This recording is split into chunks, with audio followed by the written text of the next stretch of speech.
और आज का जो विषय है तूर्य अग्नि, मोहिनी शक्तियों पर विजय। शिव सूत्र का यह विषय है और शिव सूत्र के पिछले व्याख्यान में हमने सुना था मोहिनी शक्तियों का आक्रमण, अर्थात योगी जो है एक ऐसी अवस्था को प्राप्त करता है, बहुत ऊंची अवस्था को, जो कि सिद्धियों से परे स्वरूप की अवस्था में लीन होने की जब अवस्था आती है तो उस समय उसके ऊपर मोहिनी शक्तियों का आक्रमण होता है, मारा का आक्रमण होता है। महात्मा बुद्ध के इतिहास में भी, उनकी साधना में भी मारा के आक्रमण का वर्णन मिलता है। तो मोहिनी शक्तियों का आक्रमण होता है, लेकिन योगी उन मोहिनी शक्तियों पर कैसे विजय प्राप्त करेगा? पहले तो वो सावधान रहे, और सावधान रहकर वो रास्ता कौन सा है, उन मोहिनी शक्तियों को कैसे दूर करेगा। आएंगी वो, क्रिया हुई है तो प्रतिक्रिया भी होगी। वैसे भी साधक जब साधना करते हैं, कई लोग ध्यान योग का कोर्स करते हैं, या वैसे भी अनेक प्रकार से लोग मेडिटेशन या ध्यान करते हैं, तो वो अक्सर एक बात बताया करते हैं कि जब वो ध्यान करते हैं तो कई बार बहुत सारे विचार उनको मन में आते हैं, बहुत प्रकार के थॉट्स, बहुत सारे विचार उन्हें मन में आते हैं। अनेकों विचार, उनका मन जो है विचारों से भर जाता है, विचारों की बाढ़ आ जाती है, और जहां उन्हें परम शांति का अनुभव करना था वो अशांति का अनुभव करने लग जाते हैं। ऐसी स्थिति का निर्माण होने लग जाता है, और फिर वो विचारों में ही खो जाते हैं। जितनी देर ध्यान के लिए बैठते हैं, मेडिटेशन के लिए बैठते हैं, वो विचारों में ही खोए रहते हैं। अनेकों विचार आते हैं, ऐसे ऐसे विचार जो पहले कभी नहीं सोचा होगा, वो ध्यान करते समय, मेडिटेशन करते समय, ध्यान साधना करते समय आपको ऐसे विचार आ सकते हैं। तो ऐसे विचारों में वो खो जाते हैं। वैसे ही जब मारा का आक्रमण होता है तो मारा का प्रयास है, मोहिनी शक्तियों का प्रयास है मोह लेना। वो आपको आपके लक्ष्य से भटका देना चाहती हैं। ऐसा प्रयास उन मोहिनी शक्तियों के द्वारा किया जाता है और मोहिनी शक्तियों का आक्रमण होता है। लेकिन यदि योगी अपने बीज से जुड़ा हुआ है, अपने बीज से जुड़ा हुआ है, तो कुछ भी नुकसान उसका होने वाला नहीं है। कोई नुकसान उसका होने वाला नहीं है। वह योग मार्ग पर, वह साधना के मार्ग पर निश्चय ही आगे बढ़ जाता है और सफलता को प्राप्त करता है, कैवल्य को प्राप्त करता है, परमानंद को प्राप्त करता है। यह निश्चय ही उसके जीवन में हो पाता है। लेकिन फिर भी इस बात की संभावना है कि मोहिनी शक्तियों के वशीभूत योगी हो जाए तो फिर से वहीं पहुंच जाएगा जहां से चला था। फिर उसे अभ्यास करना पड़ेगा, प्रयास करना पड़ेगा उन मोहिनी शक्तियों से मुक्त होने के लिए। फिर करेगा, फिर मोहिनी शक्तियों का आक्रमण होगा। लेकिन यहां पर शिव सूत्र में बताया जा रहा है, एक विधि बताई जा रही है, इन मोहिनी शक्तियों से बचने की एक विधि बताई जा रही है। और उन मोहिनी शक्तियों से बचने की जो विधि है, जो तरीका है, वो योगी की तुरीय अवस्था है।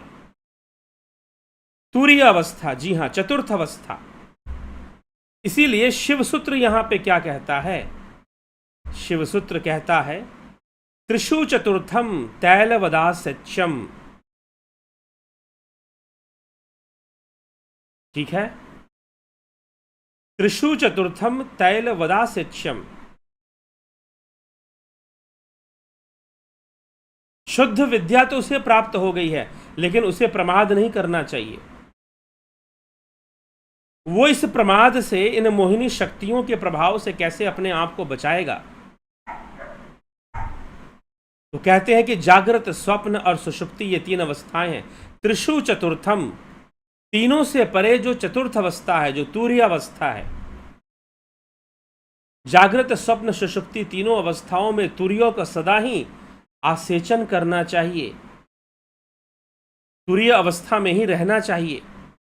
आसेचन से तात्पर्य है कि जिस प्रकार, आसेचन मतलब कवर करना, त्रिसु चतुर्थम तैलवदासेच्यम, तैलवदासेच्यम का क्या मतलब है? जैसे पानी पर अगर आप तेल डाल दो, कौन सा तेल? जो दीपक में हम जलाते हैं, या कोई पेट्रोलियम ऑयल हो, पेट्रोल डाल दो, डीजल डाल दो, कहने का मतलब जलने वाली चीज डाल दो। पानी पे अगर आप तेल डाल दो तो वो हमेशा पानी के ऊपरी सतह पे रहेगा, और अब जो है आप उसमें अग्नि लगा दो, आग लगा दो। आग लगा दोगे तो वो अग्नि ही दिखाई देगी, पानी होते हुए भी दिखाई नहीं देगा, पानी होते हुए भी नजर नहीं आएगा। इसीलिए लिखा गया चतुर्थम तैलवदासेच्यम, आसेचन करना चाहिए। जैसे कि दीपक को तेल डालकर उसके लौ को कायम रखा जाता है, दीपक को तेल डालकर लौ को कायम रखा जाता है, वैसे ही जागृत स्वप्न और सुषुप्ति में तुर्या को अपनाते रहना चाहिए, अर्थात तुर्य अवस्था में रहना चाहिए, जिससे कि चित्त का स्फुरन अभेद रूप से होता रहे। चित्त में, क्योंकि जो मोहिनी शक्तियों का जो आक्रमण होगा वो किन अवस्थाओं में होगा? जागृत स्वप्न और सुषुप्ति में ही होगा। मोहिनी शक्तियों का जो आक्रमण होगा वो जागृत स्वप्न और सुषुप्ति में ही होगा, यह निश्चय कर लीजिए, किसी दूसरी अवस्था में नहीं होगा। जी हां, माया अगर काम करेगी, सम्मोहन अगर काम करेगा, तो ये तीन अवस्थाओं में ही काम कर सकता है, जागृत, स्वप्न और सुषुप्ति। जागृत स्वप्न सुषुप्ति से परे जो तुर्य अवस्था है, जागृत स्वप्न सुषुप्ति से परे जो तुर्य अवस्था है,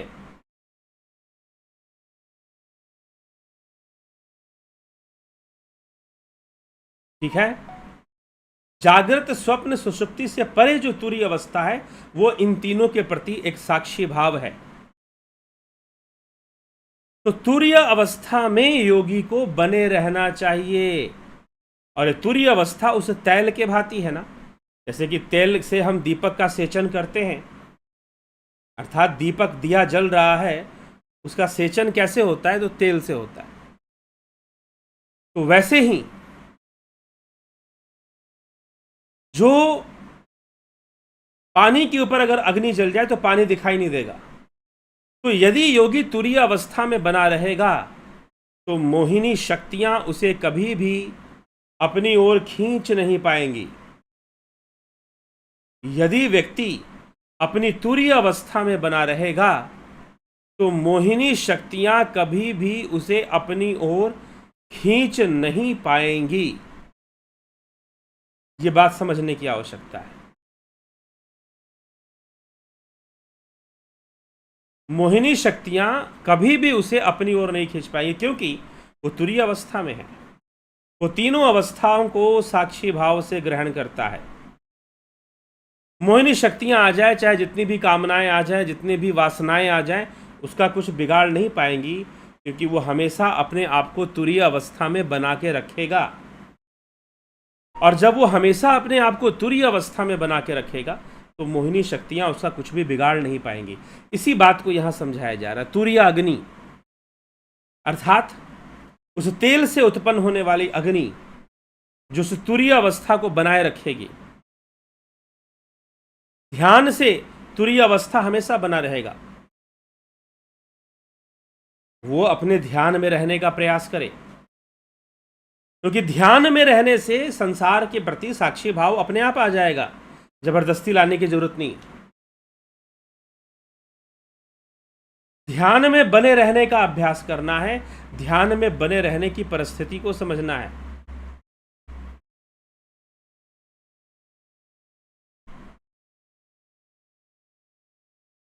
ठीक है, इसी को यहां पर मोहिनी शक्तियों से, तभी मोहिनी शक्तियों पर विजय हो पाएगा।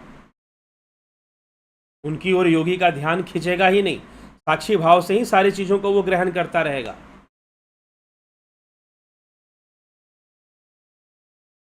और कभी उसमें उलझेगा नहीं। ठीक है, तो तुरीय अवस्था की चर्चा यहां पर की जा रही है शिव सूत्र के अंतर्गत। यह जो सूत्र है, सूत्र क्या कहता है? त्रिषु चतुर्थम तैल वदा सिद्ध्यम, त्रिषु चतुर्थम तैल वदा सिच्यम, सिच्यम मतलब सेचन करना। त्रिषु चतुर्थम तैल वदा सिच्यम, तुरीय अवस्था का सेचन करना चाहिए, तुरीय अग्नि का सेचन करना चाहिए। कैसे सेचन होगा? पानी से नहीं होगा, तेल से होगा। तो ध्यान रूपी तेल, ध्यान करते रहना चाहिए, ध्यान की अवस्था को बनाए रखना चाहिए। तो निश्चय ही कोई मोहिनी शक्ति या कोई भी शक्ति हमें भ्रमित नहीं कर पाएगी, हमें वहां से हटा नहीं पाएगी। अब मोहिनी शक्तियों का आक्रमण होना भी है तो होती रहे। जैसे कि तालाब है, पानी का एक स्रोत है, वहां पर आप तेल डाल दो,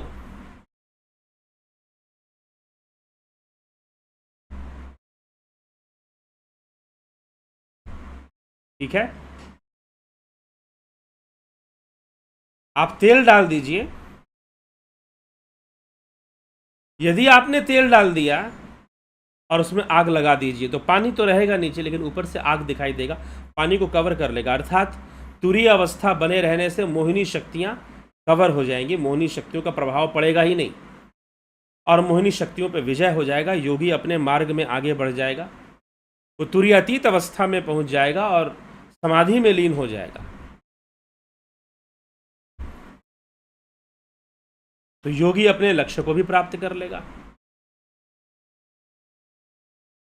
तो ये इस सूत्र का मतलब है, ये इस सूत्र का अर्थ है, मोहिनी शक्तियों पर विजय। और त्रिषु चतुर्थम सूत्र क्या कहता है? त्रिषु चतुर्थम तैल वदा सिच्यम, जिस प्रकार से दीपक की लौ को अगर जलाए रखना है तो उसे तेल से उसका सेचन करना पड़ता है, वैसे ही योगी को अपने तुरीय अवस्था का सेचन करना चाहिए। और तुरीय अवस्था का सेचन कैसे होता है? ध्यान से होता है, एक ही भाव अवस्था से होता है। योगी को चाहिए कि वो एक ही भाव अवस्था में बना रहे, वो ध्यानस्थ रहे, एक ही भाव अवस्था में रहे, बाकी भावनाओं का इन्फेक्शन ना हो, बाकी भावनाएं उसके ऊपर हावी ना हो, वो हमेशा ध्यान की अवस्था में बना रहे। तो निरंतर ध्यान करने वाला योगी निश्चय ही तुरीय अवस्था का सेचन करता है और वह मुक्त हो पाता है। अन्यथा फिर से पतन को प्राप्त कर कर बहुत सारी बीमारियां और बहुत सारी व्याधियों का सामना उस योगी को फिर करना पड़ता है। इसलिए मोहिनी शक्तियों से बचने का उपाय यहां बताया जा रहा है कि आप तुरीय अवस्था में रहिए, प्रत्येक वस्तु के प्रति साक्षी भाव बनाकर रखिए। संसार में होने वाली सारी घटनाएं, संसार में होने वाली सारी बातें, उन सब के प्रति साक्षी भाव बना के रखिए। जीवन में आने वाला सुख और जीवन में आने वाला दुख, इन सब के प्रति क्या करना है? इन सब के प्रति साक्षी भाव बना के रखना है। ऐसा उपदेश यहां देने का प्रयास किया गया है। ठीक है, तो इससे क्या होगा? इससे मोहिनी शक्तियों के आक्रमण पर विजय प्राप्त हो जाएगा। मोहिनी शक्तियां आपका कुछ बिगाड़ नहीं पाएंगी, वो आपको खींच कर नहीं ले जा पाएंगे फिर से उसी दिशा में। तो ऐसा फल प्राप्त यहां पर होता है। चलिए, जगत नारायण जी बहुत अभिनंदन है। अब आपके कमेंट्स और टिप्पणी देखेंगे। विनोद कुमार सूद, अपनी प्रधान जी, अजीत अपराजित जी, उषा श्रीवास्तव, पूनम सेठी, रमेश पेशवानी, नरेश चंद्र, श्वेता राय सिन्हा जी, बहुत अभिनंदन है आपका। अमन कक्कर जी, रविंद्र मकवाना, जितेंद्र तिवारी, माधुरी कोल्हे जी, राम गोपाल जांगीड़, नरसाराम प्रजापत, विष्णु चंद्र मौर्य, भरत छबलानी, रतन सिंह जी, AK भट्ट जी, स्मिता सावंत, विनोद कुमार शर्मा,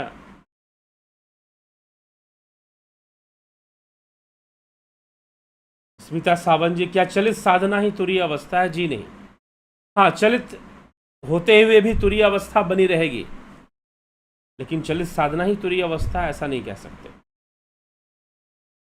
ध्यान से आता है। जब ध्यान परिपक्व हो जाता है तो अपने आप संसार के प्रति साक्षी भाव आ जाता है, अपने आप, जबरदस्ती लाना नहीं पड़ता। हाँ ठीक है, निष्काम कर्म करने के लिए हमें साक्षी भाव लाना चाहिए, उसमें बुराई नहीं है, लेकिन ध्यान करने से अपने आप ही साक्षी भाव का विकास हो जाता है।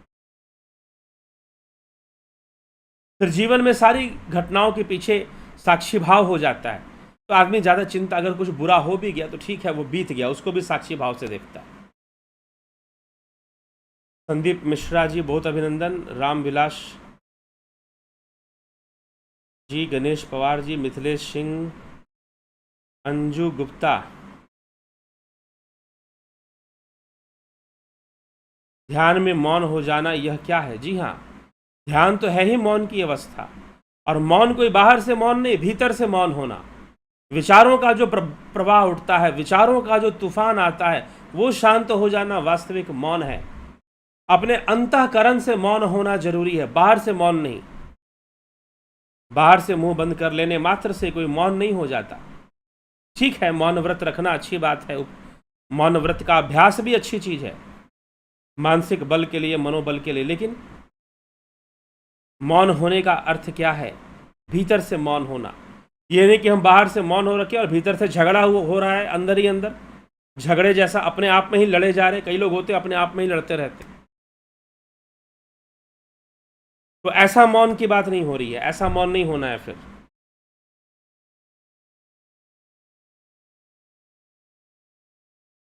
ये समझना है।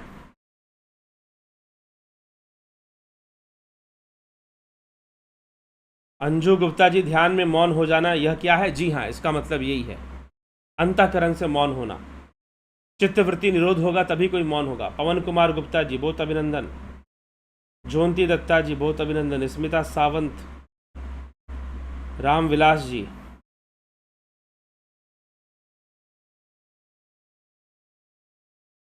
सर जीव की मुक्ति के बाद क्या फिर से जन्म नहीं लेना पड़ता लिखे हैं, लेकिन मिस्टेक हो गया, चलिए कोई बात नहीं। जी हाँ, जीव की जब मुक्ति होगी तो फिर से आवागमन क्यों होगा? उसके लिए क्यों वो कर्म बंधन में रहेगा? फिर वो तो मुक्त हो गया। ठीक है, हमें समझना है। और ये तुरीय अवस्था ध्यान की अवस्था है, तो ध्यान योग का कोर्स चलता है ऑनलाइन, उसमें प्रणव साधना चलती है, तुरीय अवस्था के बारे में बताया जाता है, समझाया जाता है, अभ्यास कराया जाता है।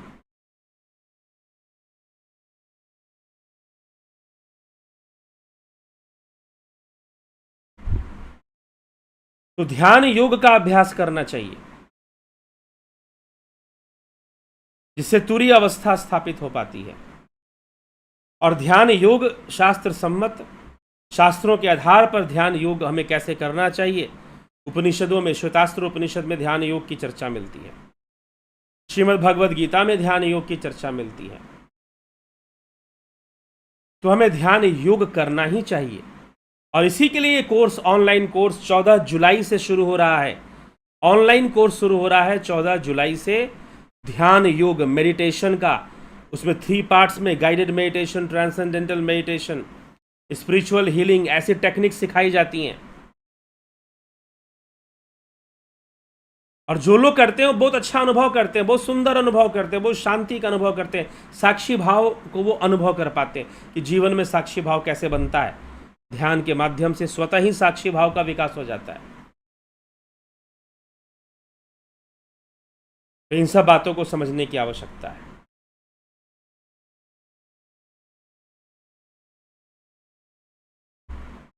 नरेश चंद्र जी, क्या सामान्य व्यक्ति जो ध्यान योग का अभ्यास करता है तो वह दैनिक जीवन में आने वाली, मन में उठने वाली भावनाओं को ऑब्जर्व करना सामान्य साधक के लिए तुरीय अवस्था की दिशा जैसा है? जी हाँ, उसी दिशा में जा रहे हैं, लेकिन वो ध्यान की शक्ति से होगा तभी, ऐसे नहीं। ध्यान के द्वारा होगा तभी वो लाभदायक होगा। ठीक है, बिल्कुल सही बात है, इसमें कोई संशय नहीं है। अंजू गुप्ता जी, यूट्यूब का क्या मतलब है? क्या यूट्यूब टाइम, किसका यूट्यूब टाइम 9 PM यहाँ पर लाइव चर्चा चलती है? अगर आप ध्यान योग का कोर्स करना चाहते हैं तो व्हाट्सअप कर दीजिए इस नंबर पर, ठीक। इस नंबर पर आपको व्हाट्सअप करना है यदि आप ध्यान योग कोर्स करना चाहते हैं तो।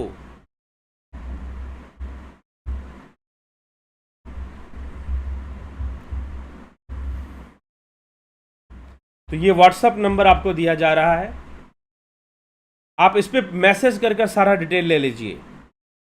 ध्यान योग से संबंधित मेडिटेशन कोर्स, ऑनलाइन कोर्स है ये। ऑफलाइन भी कभी कभी होता है, ये कोरोना के कारण ऑफलाइन बिल्कुल बंद था, लेकिन अब होगा।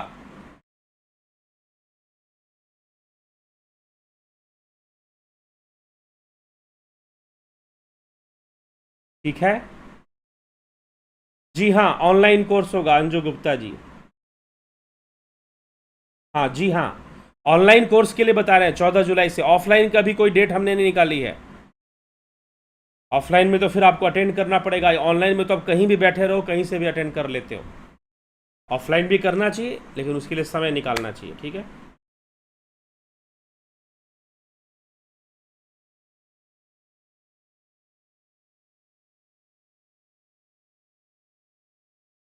तो व्हाट्सअप मैसेज कर आप सारा डिटेल ले लीजिए कि ध्यान योग का कोर्स कैसे करना है, और प्राकृतिक चिकित्सा, नेचुरोपैथी, जिसमें कि पहले फिजियोलॉजी के बारे में बताया जाता है, फिर चिकित्सा के बारे में भी बताया जाता है। तो आप प्राकृतिक चिकित्सा से संबंधित कोर्स करना चाहते हैं तो वह कोर्स भी कर सकते हैं। बहुत लाभदायक है शरीर के लिए, स्वास्थ्य के लिए, और योग में भी लाभदायक है। व्हाट्सएप मैसेज कर आप डिटेल्स ले लीजिए। ध्यान योग meditation course, online meditation course का क्या डिटेल्स है, आप उसे कैसे ज्वाइन करेंगे, वो सारा आपको पता चल जाएगा अगर आप व्हाट्सएप मैसेज इस नंबर पे करते हैं। जो नंबर दिया गया है 9661802459, ये नंबर आपको मैंने व्हाट्सएप उसमें दे दिया है, चैट में दे दिया है, नहीं तो डिस्क्रिप्शन में भी आपको ये नंबर मिल जाएगा। आप उस पर व्हाट्सएप मैसेज कीजिए, सारा डिटेल कर लीजिए। यदि आपको कोई ज्योतिषीय विचार विमर्श, एस्ट्रोलॉजिकल काउंसलिंग, एनालिसिस कुछ करना है बर्थ चार्ट का, तो उसके लिए भी आप संपर्क कर सकते हैं, उसी नंबर पे संपर्क करेंगे, ठीक है। बाकी कोर्स ज्वाइन करने के लिए भी उसी नंबर पे संपर्क करेंगे। चलिए इसी के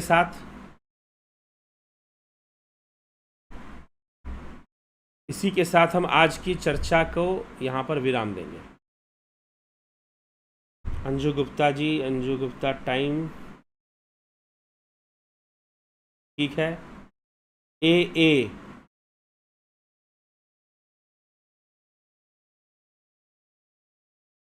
ठीक है। अंजना कुमारी, अभिनंदन है आप सभी का, स्वागत है। तो जरूर ज्वाइन कीजिए, और अगर आपको लगता है कि दिव्य सृजन इस चैनल पर सही जानकारी अगर शेयर की जाती है तो आप भी वीडियोस को लोगों तक पहुंचाइए ताकि उनकी सहायता हो सके। चलिए ठीक है।